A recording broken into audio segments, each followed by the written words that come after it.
Okay, so it turns out I don't know how to pause a video, so this is just going to be a part two, lesson learned. But we love a sequel, right? So here we go. So as I was saying in part two, towards the end of it, it seemed like one phenomenon that I noticed with a lot of the people that I had done readings for is that the acknowledgement that the universe hasn't given up on them, that nothing happened to them in vain, that they were still worthy, still loved, all of that, that was like the Drano that just moved everything for them and cleared things up. And I just saw a lot of amazing manifestations happen right on the other side of that. And ultimately it's like manifestation is kind of totally up to you. It's like you can kind of manifest whatever it is that you want, but you have to believe that it's possible, that you're worthy, blah blah blah, all of those things that we've been told a million and one times, right? So again, it's like I do think we're going to be tasked with kind of being that person for the ones around us that need maybe that validation or redemption or whatever it is, where it's like, we've experienced it a million and one times, where you can see the potential and light in somebody that cannot see it within themselves, right? So it's kind of like that. And again, being the translator that can help them make sense of whatever it is that we're going through right now, because there is so much. And there's a lot of fear too, right? Like we have to be compassionate to the fact that it's like, as these different paradigms and narratives break down, as the hierophants are thrown out of the tower, people are going to go into their own personal ego deaths and things, right? I mean, if you've worshipped at the altar of a particular belief system or political ideology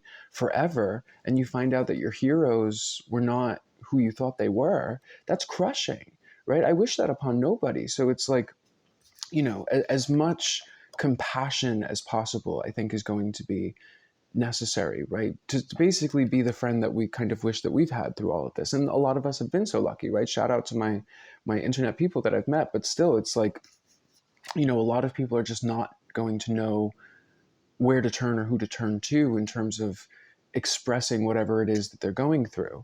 So, you know, maybe just the acknowledgement when you're having these conversations that it's okay to be wrong, right? It's not our fault for believing somebody that lied to us, whether it's any of these systems or, you know what I'm saying. Y'all get it. Y'all probably more intuitive than me, most of y'all, I bet. So the three minor arcanas that I have on the table here, I have the Three of Cups, which came up in the last collective reading, which is really interesting, right? So this was talking to me about the concept of Dolores Cannon's New Earth in a type of way where there's the two polarized realities that have kind of been split, and then this third fully integrated reality, which is in the last reading I was talking about how we were kind of extracting all of our fractals and stolen essence and blah, blah, blah from these polarized realities, from the illusions, and we were reintegrating them into ourselves so that we can have a fully integrated experience that doesn't have to have any of this false duality, separation, blah, blah, blah. And so that's coming up in the past position, right? Which is almost indicating that is at least nearly complete, if not like we're close, I think. And the next thing that's coming up is the Six of Cups. So we went from this kind of entangled reality, right? Because even though these are three separate spaces, technically, I'm still seeing them being fully entangled, right? And it's like you can still see the hell realms, you can still see the false light realms, you can still see all of that. It's kind of murky. It's giving murky. This is like clear distinction, like clear distinction between the separation of either side of the aisle, whatever you want to call it. But it's like I'm not seeing this entanglement anymore because there's this rod that's in the middle. I don't even know what you'd call that, this flower. It's not actually touching any of these cups, really. It's become its own separate thing. So I'm seeing that as this third space where we were integrating all of these different aspects of ourselves, that's kind of expanded into this realm that's almost acting as if it's like a boundary between these two. That's interesting, right? Because I was seeing these as the polarized realities, right? So polarized light, polarized darkness. We don't want to be in either because the polarized light is also like the false light energy and all that nonsense. So this third option, it's interesting, right? Because it's operating at every level, right? It's almost as if I can kind of see like the seven chakras in this in a type of way. It's like, you know, turtles all the way down to the studs. This whole thing is fully integrated, and it's separating these two polarized or false realities from each other. So it's like actually being able to distinguish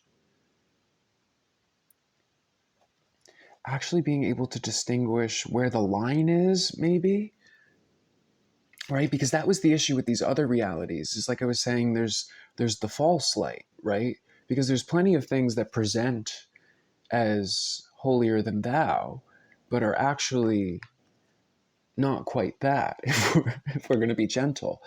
And I feel like this, it's giving separating the wheat from the chaff. It has that kind of vibe to it. And, but again, it's like all the way from the foundation to the roof. It's like this new space, or maybe it's like the influence that we have from this space covers all the bases of the old realities. And what I mean by that is in terms of how I was saying in the first part of the reading, projecting our affirmations onto the narrative as it starts to go into this chaos phase, right? So basically projecting onto this, because it's interesting, like the Five of Wands is almost like a minor arcana of the Hierophant, which is number 5, right? So it's like once the Hierophant is removed from the equation, you have a Five of Wands scenario, which is just chaos, right? Nobody's in charge, right? But technically, we're supposed to be the ones that are in charge of our own individual experience of reality, whatever that may mean. So this is about projecting our desires, what we'd like to see, onto this script, and effectively almost like driving the tempo, right? Because it's like what this is almost like a symphony without a maestro. They want a maestro. And that's the role that we're supposed to play, is like providing the tempo. Because that goes back to the idea of Solomon's temple, right? That he got the daemon to build the temple for him. But it's almost like you could use the term NPC or whatever it is that you want to use, that it's like creating some sort of frequency through affirmation that drives the tempo of the collective narrative, so that, you know, those that are not tuning into the collective readings are still on the same page, right? You know what I'm saying? And then the final card in the sequence here, right? So we had 3 of Cups, 6 of Cups, and then a second 6 of Cups from the Vox Arcana deck, right? So these are the oldest kind of energies in the deck, and this is brand new that's coming in. Full spectrum, fully rendered, really interesting. But I had 2 6 of Cups, right? So this 6 of Cups was talking to me about the delineation that seems to be happening, where it's like originally things were murky. It wasn't really that easy to tell who's who in the zoo. You can't trust nobody, whatever it is. It's like here it is clear what is good, what is not, whatever it is. It's like very, very clear distinction between what's happening. And it's like as soon as that split happens, it's like this thing in the middle expands and almost eclipses that, and comes in with this particular 6 of Cups energy, which is really beautiful in particular because this talks about ancestor energy, right? You can see like there's these 2 pets that are on the other side that have almost become like angelics or guardians or something like that. But there's a part of me that wants to feel, not that wants to feel, but that feels like this is going to feel like having the lifeline to the ancestors right in your head, right? Where it's like, because the concept of the angelics, right? Like back in the day, they used to refer to them as the intelligences, that you could kind of tune into these different higher consciousnesses and receive information from them in real time. The other word for it was the genie or the genius. So this is what the Romans called it. They called it the genius. And your genius is what gave you your information. And, you know, a lot of occultists would work with the genius in order to download information. So Jack Parsons is a very famous example of this. Jack Parsons was like 20 something years old, and somehow through the likes of Aleister Crowley and whatever, gets contracted by NASA to build the rockets for them that go to the moon ultimately. And even Werner von Braun, the Nazi that was hired by NASA to get us to the moon, said that we couldn't have done it without Jack Parsons. And Jack Parsons says that he would literally go to the desert and do these rituals where he was downloading the rocket formulas, like how to make rocket fuel and how to create alloys that would get into space and the velocity and the mathematics. And, none of these people were exactly doing anything for good, in my opinion, but it was always supposed to be for good. How do you think they built the pyramids, right? How do you think they did this, that, the third? It was using this information, right, which you could refer to as the ancestors, but it's very much so the intelligences or whatever it is, that it's like, I think that's going to be coming online, and that would correspond to just about everything. I think it would correspond to superpowers, it would correspond to whatever. One rabbit hole to go down, if you're interested, is called the bicameral mind. And the bicameral mind it was a book that was written by, I want to say, not a philosopher, I think he was a psychologist named Julian James. Julian James, something like that. And his idea, his thesis or philosophy, is that at some point in history, we did not distinguish, or no, excuse me, we did not see the voice in our head as our own. We saw it as the quote unquote voice of God. That's what he referred to it as. And he uses books like the Odyssey and Homer's Iliad and things like that to basically cite as evidence for this, that in those stories, none of the characters think for themselves. It's like Athena tells somebody what to do. Hermes tells somebody what to do. They just come in and they like drop the information, they drop the script, and they just kind of go with it. They trust the process, right?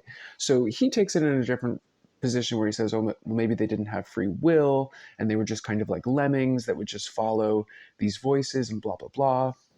But at some point in history, around the period of the Bronze Age collapse, which was like 1100 BC ish, something happened across the globe where all of the big civilizations collapsed overnight. And he thinks that this corresponds with the development of the ego, right? So in Homer's Iliad and Odyssey, it's like none of these characters have ego. The voice in their head is the voice of God, and they just listen to it like that, but they don't really have a sense of self beyond that. They were just kind of like a collective organism or something. Then the Bronze Age collapse happens. The ego pops in, which is like the fight or flight mind, you could call it that, and the rest is history, right? So all of the alchemists talk about the idea of hemisync, right? So hemisync is like when the right half of the brain and the left half of the brain become one unit, one cohesive unit, right? So that's Mercury's caduceus, it's the Vesica Pisces, it's all of these different things, but it was effectively what all of the Hermeticists and the alchemists were working towards, was this unification of the two parts of the mind so that it could become one cohesive unit. So I think that the bicameral mind thing is when it effectively went from being one unit to two separated things. And now I think we are in the process of getting back into like a naturally induced state of hemisync where we can kind of communicate with the divine directly and know the information that we're getting. And apply it in terms of in like real world practical things, right? So the Jack Parsons example is something that would have happened under the old guard, right? So ignore that. But for our own personal example, it could be just about everybody. I mean, I have a friend of mine that's trying to figure out how to use these processes to make energy out of water to power his house, right? That's how we're going to do it. That's how free energy is going to happen. PSE&G is not going to show up one day and say, oh, we developed free energy. You're going to figure it out for yourself because Spirit told you to put a copper wire into a potato, and the next thing you know, you got your whole neighborhood powered off of it or something like that. So I know that sounds kind of ridiculous, but welcome to 2024. Everything is ridiculous. And honestly, I think that that's one of the lesser ridiculous things that's going on right now. So, oh goodness, what an interesting reading, I tell you. I'm going to pull a Lemurian card to see. Ooh, oh my goodness. Look at this dragon. Dragons, they're coming back, I tell you. And I love this depiction of a dragon too, because I was thinking earlier today that dragons are just like plasma beings. I don't really know what that means, but that was what was coming through. I'm honestly not even really sure what plasma is, but I like that word. And Plasma beings. So what does this say? This is called radical expansion. I don't know if this is going to be backwards or not. Radical expansion. It's time for radical ways of being and thinking. See, hemisync. And you can start by granting yourself the freedom and creativity to be you, right? So the ultimate authority in the matrix is the Hierophant. You can grant that validation to yourself. You can consecrate yourself. You can be your own officiant. Unleash your inner rainbow dragon and unapologetically claim your heart-based empowerment and radiantly unconventional gifts, right? Radiantly unconventional gifts. So this goes back to my X-Men analogy, right? Everybody's different. So, if somebody else has the ability to do something and you don't, it's like you probably have a different gift that's your own unique thing, but unapologetically claiming it seems like another aspect of that, right? Because it's like, it's kind of like you need to get the mind out of the equation in order to do these things, because it's almost like the idea of channeling, right? One great example is Esther Hicks and Abraham Hicks. So I love the Abraham material, always very consistent, blah, blah, blah.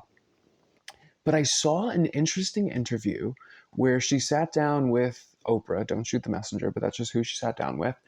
And she interviewed her as Esther first, and then she channels Abraham later in the interview. And what's so interesting is I don't think I ever heard Esther speak as Esther. And it's like, she is not Abraham. She does not have the same kind of confidence or poise. She's not as articulate. She's a little bit more shy, nervous, awkward. She's sitting with Oprah, so I'm sure it's all of that. I mean, shout out to Esther if you're watching. I'm sure you're very poised and articulate, but you know what I'm saying. It's like, it was not the same as Abraham. As soon as she flipped into Abraham, she's articulate. She flows. You can't stump her. Everything she says is immediate. There's no pause. It's consistent. The beauty of the Abraham material is if you watch an hour of it, you never need to watch it again because it is consistent. The message never deviates. Get into your vortex, A, B, C, D, E, F, G. It's kind of the same as, again, another analogy, don't shoot the messenger. Beyonce talks about this thing called Sasha Fierce, where when she gets on and performs, she's not Beyonce, she's Sasha Fierce. And of course, people say, oh, well, it's demonic and blah, blah, blah. But the same thing as the Esther Abraham. It's like, once you name the channel, it's like it allows the ego to step out of the equation, right? So basically, it's like the Beyonce character is a human. The Beyonce character might screw up and miss a step. Sasha Fierce, don't miss a step. She don't miss a note. You know what I'm saying? So it's like it takes the ego out of the equation. Esther Hicks, she doesn't really, this is not her information, right? She's just the vessel, right? So you ask her opinion, she must say, oh, it's kind of, but Abraham, as soon as Esther's out of the equation and she channels Abraham, Abraham knows, right? So she's not Esther in that moment. I can't say that I do anything like that with my own personal practice, but the concept of the genie and the genius and all of that has made me wonder if I really should figure out a naming process. And actually, now that I'm saying that, it's like I do have things that I say to myself and a different name that I use for myself when I sit down and do this. So maybe it's just a matter of, again, just ascribing a name to it, whatever the name means to you. I think you can kind of even make one up and just name the channel so that the information can come through a little bit cleaner, because it is about trusting the process, right? That's what the radical expansion was talking about, unapologetically claiming your gifts. So that kind of moves the shame and ego out of the equation and you can just channel. It goes on to say, you can be as big as your energy wants to be. Let go of limiting stories and take up all the space you need, right? So the Hierophant is out of the equation. There's a lot of space for us to take up, okay? And what it's encouraging us to do, what was it saying here? Have fun unleashing who you are, right? That's funny. So talk about the slingshot, unleashed. But let go of limiting stories and take up all the space you need, right? So instead of projecting any kind of limitation, it almost reminds me of there was a story I had read about an elephant in Thailand that was tied up to a post for 30 years. This poor thing couldn't move. Finally, the activists show up. They cut the cord, but the elephant had stood there for so long that it didn't know it could actually move. And that's what I feel like we're in right now. Like the chain has been broken, but we don't actually know that we can move yet. It's something like that. Have fun unleashing who you are. As bold and radical as your ideas or offerings might be, they could be just what the world is waiting for and what the world wants. Oh my God, this card is so perfect. Literally, unleash. You're what the world is waiting for. Be the masterpiece your soul always wanted you to be. Right? So that's also about unapologetically synthesizing different ideas into one passion project, like I was talking about with the influencers, where it's like what you're doing is probably brand new, right? So don't be afraid to be the trailblazer, to be the guru, to speak from a place of official authority, right? Because he is the efficient, right? So don't be afraid to stand in that power when it comes to your thing, whatever that might be. And recognize that your thing might be only your thing, right? You might have a superpower that nobody else has. It reminds me of like Dream of Genie, right? Where she like wiggled her nose and that was like her thing. Maybe you have something weird like that where it's like you just tug on your earlobe and that's the magic or whatever it is. You get what I'm saying? Um, I think that's where I want to leave it. Thank you for hanging in there. If you did parts 1 and part 2, you are a trooper. If you're interested in a personal reading of your own, check that out in the description box below. And otherwise, I will see you guys on the flip and dip. Hasta la vista. Bye.